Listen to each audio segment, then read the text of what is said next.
প্রধানমন্ত্রী নরেন্দ্র মোদী আজ পশ্চিমবঙ্গে দুটো জনসভা করলেন। রাজ্যের মুখ্যমন্ত্রী মমতা বন্দ্যোপাধ্যায়ও জনসভা করছেন, রোজ একাধিক জনসভায় তাকে আমরা দেখতে পাচ্ছি। কিন্তু প্রধানমন্ত্রী নরেন্দ্র মোদী আজ খুব তাৎপর্যপূর্ণ একটা মন্তব্য করলেন। মন্তব্য নয়, বলা ভালো। প্রধানমন্ত্রী নরেন্দ্র মোদী একটা কবিতা বললেন, ছোট্ট দুটো লাইন। সুকুমার রায়ের থেকে পংক্তি ধার করে প্রধানমন্ত্রী বললেন, আরে ছিছি রাম রাম, বলো না, চলছে যে জুয়াচুরি, নেই তার তুলনা। এই জুয়াচুরি বা চুরির অভিযোগটা বিজেপি ক্রমশ বারবার আরো জোরে আরো চড়া স্বরে তুলছে যত নির্বাচন এগিয়ে আসছে। এবং এই চুরির অভিযোগ তৃণমূলের জন্য, মমতা বন্দ্যোপাধ্যায়ের জন্য, অভিষেক বন্দ্যোপাধ্যায়ের জন্য কতটা অস্বস্তির সেটা তাদের প্রতিক্রিয়া দেখলেই বারবার স্পষ্ট হয়ে যাচ্ছে। কিন্তু বিজেপির তৈরি করে দেওয়া, এটা যদি বিজেপির তৈরি করে দেওয়া কোনো ন্যারেটিভ হয়, যেমনটা বিজেপি বিরোধীরা তথা তৃণমূলপন্থীরা এই মুহূর্তে বলছেন, তাহলে সেই ন্যারেটিভের ফাঁদে মুখ্যমন্ত্রী মমতা বন্দ্যোপাধ্যায় এবং তার দল কেন পা দিচ্ছেন, প্রশ্নটা সেখানেই। বারবার প্রতিদিন প্রতিটি মঞ্চে গিয়ে মমতা বন্দ্যোপাধ্যায় যে ভাষণ দিচ্ছেন, সেই ভাষণে তিনি রাজ্যের জন্য কি করেছেন, বা এই লোকসভা ভোটে, যেটা আসলে গোটা দেশের জন্য একটা সরকার তৈরি করার ভোট, সেই ভোটে তিনি যদি ভালো ফল করেন তাহলে তিনি দেশের জন্য কি করবেন তা নিয়ে তার মুখ থেকে বিশেষ করে সেরকম কোনো কথা খুব একটা শোনা যাচ্ছে না।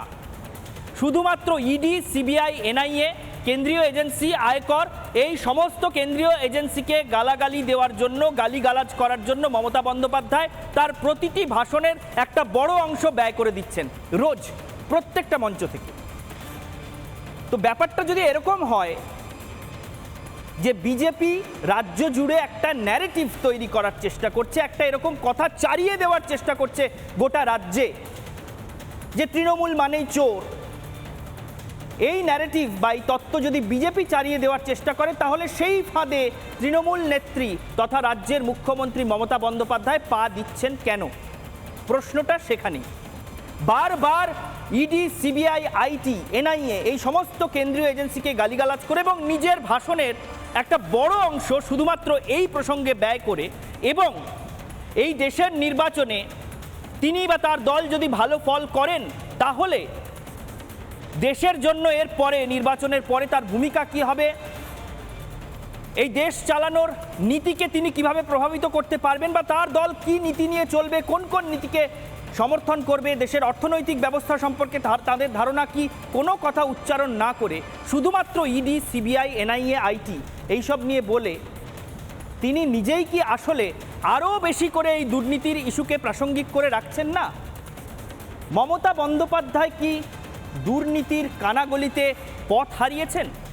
ঠিক যেমন যে কথাটা একটু আগে বলছিলাম, প্রধানমন্ত্রী নরেন্দ্র মোদী আজকে পশ্চিমবঙ্গের মাটিতে একটি জনসভার মঞ্চ থেকে সুকুমার রায়ের দুটো পংক্তি উচ্চারণ করে গেলেন, যার মূল কথা হচ্ছে, চলছে যে জুয়াচুরি এই বাংলায়, নেই তার তুলনা।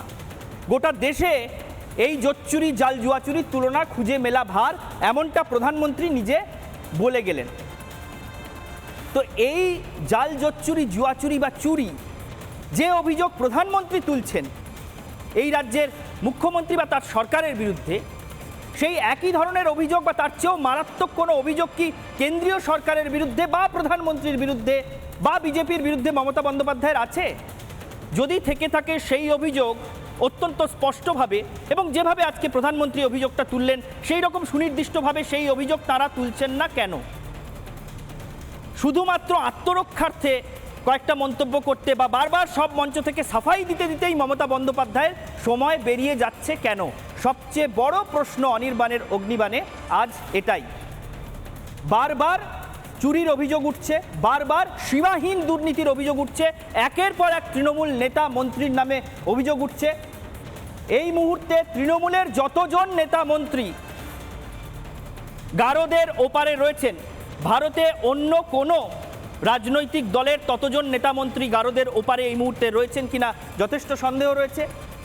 তারপরেও সেই দুর্নীতির সেই দুর্নীতির ইস্যু যেটা তৃণমূলকে ঘিরে এই মুহূর্তে আবর্তিত হচ্ছে, তার থেকে নিজেদেরকে বার করে আনার কোনো চেষ্টা তৃণমূল নেত্রীকে করতে দেখা যাচ্ছে না।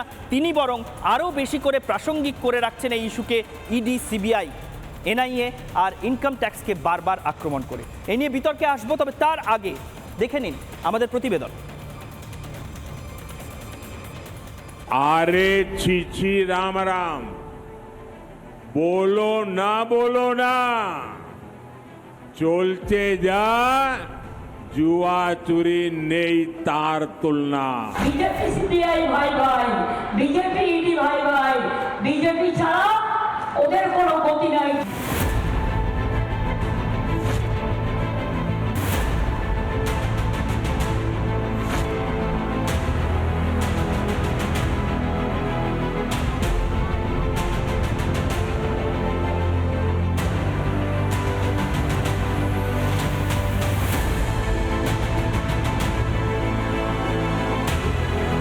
প্রচারেও দুর্নীতির ভূত তাড়া করে বেড়াচ্ছে। যে মঞ্চেই যান না কেন আতঙ্কের নাম ইডি, সিবিআই, এনআইএ।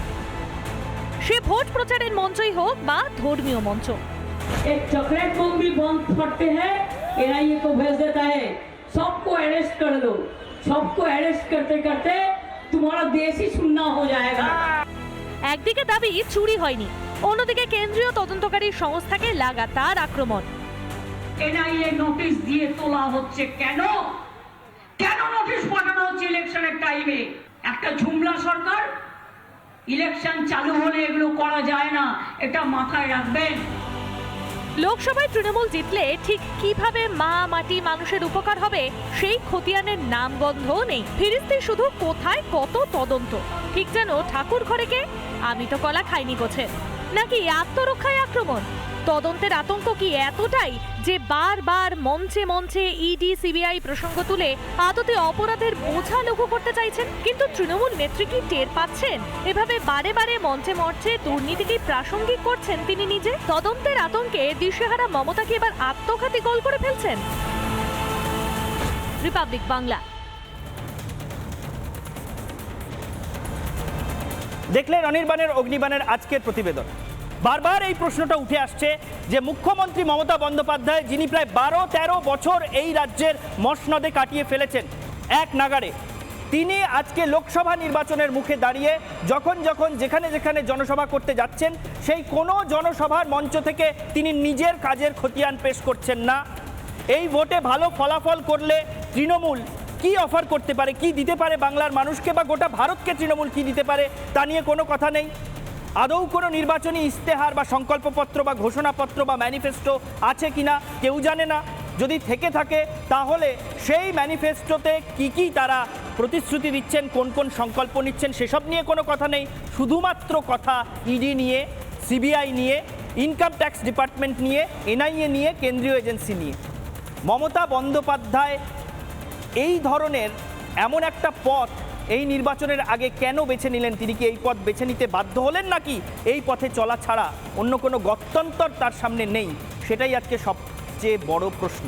আর সেখানে দাঁড়িয়ে আজকে আমাদের অগ্নিবাণ কি সেটা আগে দেখে নেব। আজকের আমাদের অগ্নিবাণ, দুর্নীতির কানাগলিতে পথ হারিয়েছেন মমতা। যে মমতা বন্দ্যোপাধ্যায় একসময় অগ্নিবর্ষী নেত্রী হিসেবে গোটা বাংলায় পরিচিতি পেয়েছিলেন, 34 বছরের বাম শাসনকে ছুঁড়ে ফেলে দিয়ে পশ্চিমবঙ্গের মঞ্চে একার ক্ষমতায় পশ্চিমবঙ্গের মসনদ হাসিল করেছিলেন, সেই মমতা বন্দ্যোপাধ্যায় আজ কোথায় পথ হারিয়ে ফেললেন? তিনি কি দুর্নীতির কানাগলিতে পথ হারিয়ে ফেলেছেন? এই নিয়েই আমরা বিতর্ক করব।